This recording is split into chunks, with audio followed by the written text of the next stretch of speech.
अस्सलामु अलैकुम वरहमतुल्लाहि वबरकातुहू। मैं हूँ आपका दोस्त ज़ीशान उमर और आज ये लेक्चरर इस्लामियात का पेपर हुआ, कल हुआ था आई थिंक।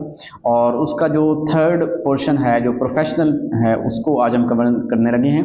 ये मुझे दो दोस्तों ने रिक्वेस्ट की, एक जो है वो शायद कराची से थे और एक जो है वो ये उमैर साहब लाहौर से थे। उन्होंने इसकी रिक्वेस्ट की तो मैंने कहा इनको रिकॉर्ड कर देता हूँ। मैंने प्रॉपर इनको टाइप किया, उनके पेपर जो उन्होंने शेयर किए कि वहाँ पे कुछ ना कुछ चीज़ें स्टेटमेंट कुछ सही समझ नहीं आती, मैंने इसको कंपोज कर लिया और इंशाल्लाह चूँकि मैं एजुकेशन के ऊपर बुक लिख रहा हूँ तो ये चीज़ें जो हैं वो कल को जब बुक के अंदर भी मुझे हेल्पफुल रहेंगी, साथ के साथ कंपोज हो जाएंगी, इसके अंदर भी शामिल हो जाएंगी। पहला सवाल है the first step of the teacher before teaching the lesson. यानी एक टीचर क्लासरूम में लेसन स्टार्ट करने से पहले क्या करना चाहिए? He should tell the answer of the lesson first, कि वो जो उस लेसन का आंसर है वो पहले बता दें। अब देखें, आप क्लासरूम में जाएं, आपने कोई एमसीक्यूज पढ़ाने हैं तो पहले बच्चों को आंसर बताएंगे कि सवाल बताएंगे? ये चीज़ तो गलत होगी। थर्ड देखें, he should point out the meaning of difficult words of the lesson first. भाई अभी पता ही नहीं है कि पढ़ाना कौन सा लेसन है, क्या लेसन क्या है, पहले ही मैं उसके मीनिंग बताने लग जाऊं तो वो तो एक क्लास में बोरियत पैदा कर देगा। Lesson should be read by student, कि मैं पहले कहता हूँ बच्चों यहाँ से पढ़ो, पढ़ रीडिंग स्टार्ट। जैसे उर्दू का लेसन होता है ना मोस्टली, तो हम बच्चों को कहते हैं चलें जी बेटा आप स्टार्ट करें, वो रीड करना शुरू करता है क्योंकि उर्दू तो सबको आती होती है।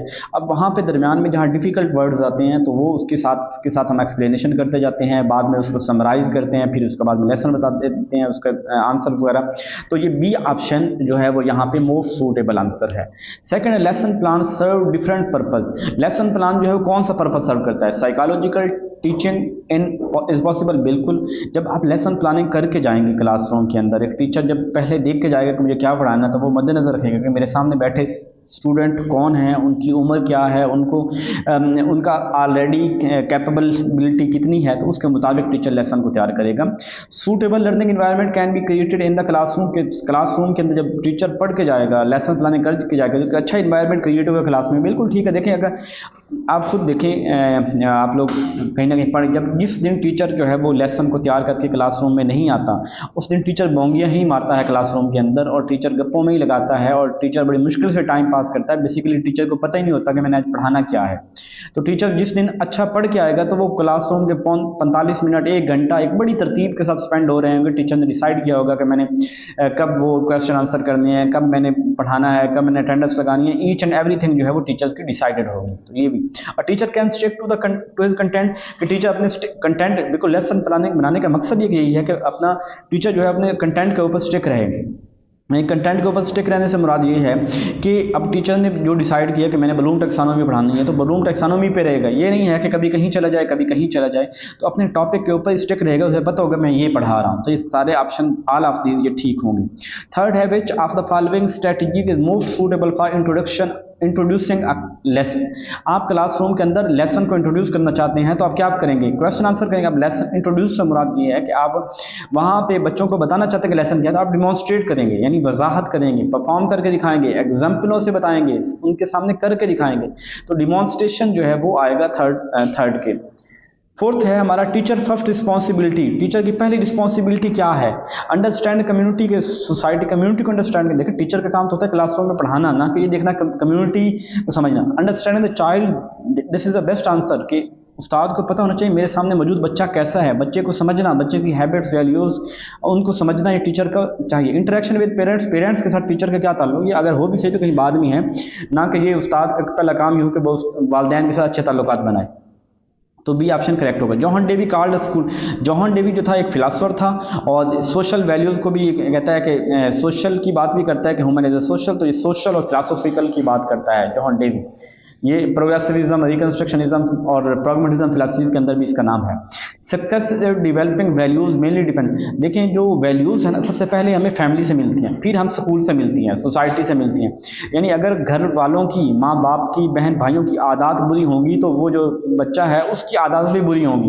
पहले जो वैल्यूज़ आदत लेगा वो अपनी फैमिली से लेगा, उसके बाद वो अपने पेरेंट्स से जो है ना वो सोसाइटी से लेगा, टीचर, स्कूल से लेगा। तो फैमिली पहला है, यानी फैमिली पहला स्कूल है बच्चे का, होम पहला स्कूल है बच्चे का। 7 society should participate in child education too. ये सोसाइटी है, ये जो बच्चों की एजुकेशन क्या करना चाहिए, डेवलप टीचिंग लर्निंग प्रोसेस के उनको बच्चों को पढ़ाना शुरू कर देना चाहिए, सोसाइटी को डायरेक्ट टीचर्स का उनको पढ़ाना चाहिए, डायरेक्ट पढ़ाना चाहिए, या मोबिलाइज एडिशन रिसोर्सेज, सोसाइटी को चाहिए कि वो बच्चों को पढ़ने के लिए रिसोर्सेज प्रोवाइड करें, जैसे स्कूल के अंदर है तो वहाँ पे जो है वो स्कूल को फंड कर दें, बच्चे को कॉपी पेंसिल लेके देना, बच्चों को स्कूल भेजना, ये रिसोर्सेज प्रोवाइड करना सोसाइटी का काम है। सोसाइटी काम पढ़ाना ये टीचर का काम है, लर्निंग को बेहतर करना टीचर्स का काम है। इट है parents teacher relationship constitute a coherent whole to expedite, जो स्टूडेंट और टीचर का रिलेशनशिप है ये इसका पर्पस क्या है, क्या क्या चीज़ चाहिए होती है, क्या ये चाहिए कि स्कूल की परफॉर्मेंस बेहतर हो, क्या ये चाहिए कि पार्टनरशिप बेहतर हो, या क्या ये चाहिए कि लर्निंग बेहतर। देखिए उस्ताद का पर्पस भी यही है कि मेरे पास बैठा स्टूडेंट जो उसकी लर्निंग बेहतर होनी चाहिए, और वालिदैन भी यही चाहते हैं कि हमारा जो बच्चा पढ़ रहा है उसकी लर्निंग अच्छी हो, तो दोनों का पर्पस स्टूडेंट की लर्निंग है। Rules and regulation technocratic management वो होती है कि जो टेक्निकली चीज़ों को जानती होती है, और ये रिजिड एंड फ्लेक्सिबल होते हैं, यानी ये कहते हैं कि जो रूल्स, अगर टेक्निकल लोग कहते हैं कि अगर आप रूल्स को फॉलो नहीं करेंगे तो सारा काम गड़बड़ हो जाएगा, तो रिजिड होते हैं, इनफ्लेक्सिबल होते हैं जो टेक्निकल होते हैं। टेक्नोक्रेटिक जो है ये नॉलेज और स्किल को अहमियत देते हैं, टेक्नोक्रेटिक जो मैनेजमेंट होती है नॉलेज और स्किल्स को ज़्यादा अहमियत देती है।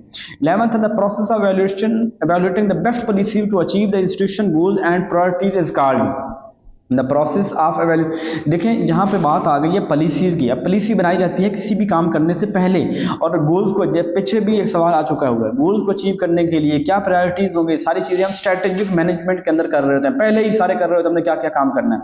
What is the process of distributing resources by translating plan into action and fostering accountability, तो ये डायरेक्टिंग होगा। देखें what is the process of distributing resources, के डिस्ट्रीब्यूट करना रिसोर्सेज को और उनको बताना कि आपने क्या क्या काम करना है, और फिर उनकी बाद में अकाउंटेबिलिटी भी करना, तो ये डायरेक्ट करना, उनको बताना भाई तूने, तेरे जिम्मे ये काम है, ये वाला रिसोर्सेज तेरा है, तेरे जिम्मे ये काम है, ये रिसोर्स तेरी, डायरेक्टिंग का काम है।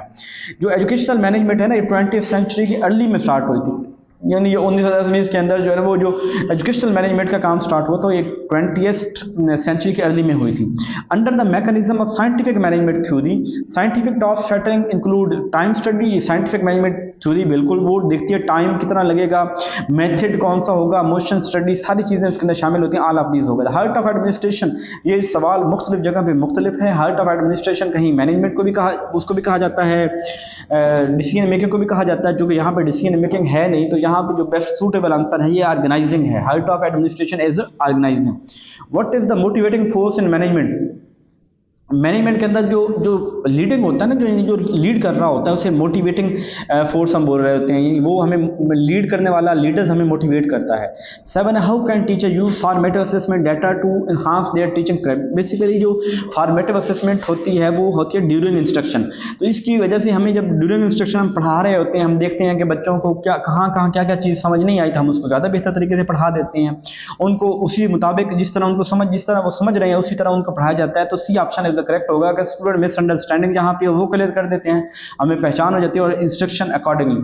18 है, which of the following is an example of summative assessment, summative assessment के अंदर हम क्या करते हैं, find project at the end of A course, हम एट द एंड ऑफ जो final project at the end of course, देखिए summative होती है एट द एंड, जब इन पेपर्स के बाद। अब ये वीकली क्विजेज ये तो फॉर्मेटिव में आ जाएगा, self assessment for goal setting ये देखो एट द एंड जो समेटिव होती है, असेसमेंट होती है, इसे फाइनल प्रोजेक्ट के ऊपर जैसे होती है, इसे समेटिव कहते हैं। 19 क्वेश्चन है,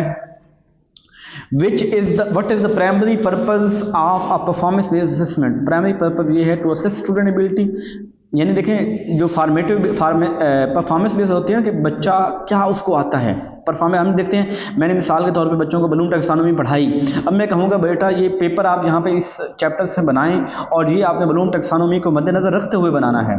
तो to assess student ability to apply their knowledge and skill to real world situation, के वो रियल वर्ल्ड सिचुएशन के अंदर अपने नॉलेज को अप्लाई करने के काबिल है कि नहीं, ये परफॉर्मेंस बेस्ड असेसमेंट में होता है। Which term refer to the process of gathering, analyzing, interpreting evidence or learning in education? तो assessment, देखिए assessment एक broader term है जिसके अंदर हम चीज़ों को, डेटे को गैदर करना, उसको एनालाइज करना, उसको इंटरप्रेट करना। अब ये एनालाइज नहीं आता, मेजरमेंट में सिर्फ हम जो है ना वो नंबरिंग दे रहे होते हैं, एवेल्यूएशन के अंदर हम डिसीजन ले रहे होते हैं, तो जो सारा काम हो रहा था असेसमेंट बोलते हैं ब्रॉडर टर्म के अंदर। What is the primary purpose of formative assessment, क्या होता है कि हम वो लर्निंग ड्यूरिंग इंस्ट्रक्शन, यानी जब पढ़ाते हुए इंस्ट्रक्शन को बेहतर करना, मॉनिटर करना, इंप्रूव करना, ये फॉर्मेटिव का काम होता है। एट द एंड जो होती है समेटिव असेसमेंट होती है, एट द एंड जो असेसमेंट होती है समेटिव असेसमेंट होती है।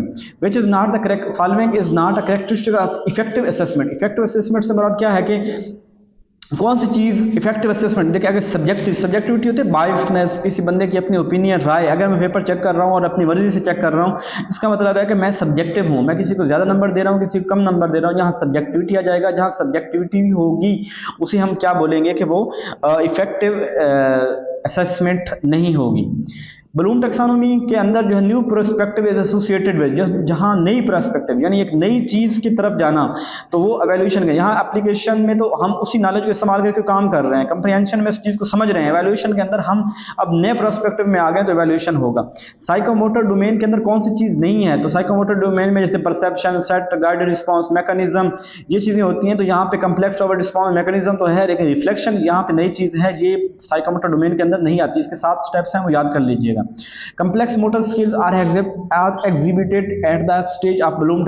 Complex motor skill यानी कहाँ पे बच्चा जो है ना वो कम्प्लेक्स चीज़ें जो है वो सीखता है। तो कम्प्लेक्स ओवर रिस्पॉन्स के अंदर अब वो चीज़ों को कम्प्लेक्स तरीके से सीख रहा होता है। तो हैंडल न्यू सिचुएशन आर्ट, ये वो जो उसकी स्कीमा थी इसकी जीन प्याजे की, तो उसके अंदर हमने देखा था to handle new situation or different situation based on the lesson learn in the process. Adaptation के अंदर आता है हमारा वो अजमिलेशन, अकोमोडेशन, कोई नई सिचुएशन सीखना या पुरानी के अंदर नए नॉलेज को शामिल करना है, नए नॉलेज को पुराने के अंदर शामिल करना है, अडॉप्टेशन के अंदर आता है। 28 developing new pattern of action according to Bloom taxonomy are at the level of. अब नई चीज़ सीखना, ये देखो ओरिजिनेशन इसी के अंदर जो है साइकोमोटर, यहाँ पे आपने एक नया तरीका, नई चीज़, नया काम दरियाफ्त कर लिया, नया काम करने का नया तरीका दे, ओरिजिनेशन बोलते हैं। Performing action with accuracy and precision are at the level of, तो बड़े अब यानी कि देखें परसेप्शन, सेट, गाइडेड रिस्पॉन्स और मैकेनिज्म, कम्प्लेक्स ओवर रिस्पॉन्स के अंदर आप एक काम ठीक तरह करने के काबिल होते हैं।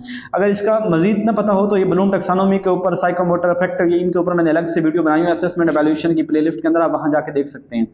30 Bloom taxonomy the ability for application of skill in new situation is, तो देखें ब्लूम टैक्सोनॉमी के अंदर जहां परसेप्शन होता है कोई काम करने के काबिल, हम देखते हैं भाई करना चाहता है कि नहीं। सेट में देखते हैं कि उसकी एबिलिटी है किसी काम की करने को, नहीं। तो सेट के अंदर हम देखते हैं कि वो कोई बंदा किसी ऐसे कहता हूँ यार अब मैं आपको साइकिल सिखाता हूँ, अब उसकी साइकिल के ऊपर बैठ के उसकी टांगे ही नीचे नहीं पहुंचती, इट मीन वो एलिजिबल ही नहीं है, वो एबल ही नहीं है किसी काम को करने, साइकिल सीखने के। तो इससे हम ये सेट के अंदर हम साइकोमोटर डोमेन के सेकंड स्टेप के अंदर देख रहे होते हैं। उम्मीद है 30 सवाल की समझ आ गई होगी। कोई मसला हो तो पूछ लीजिएगा। अपना ढेर सारा ख्याल रखिएगा। जज़ाकल्लाह।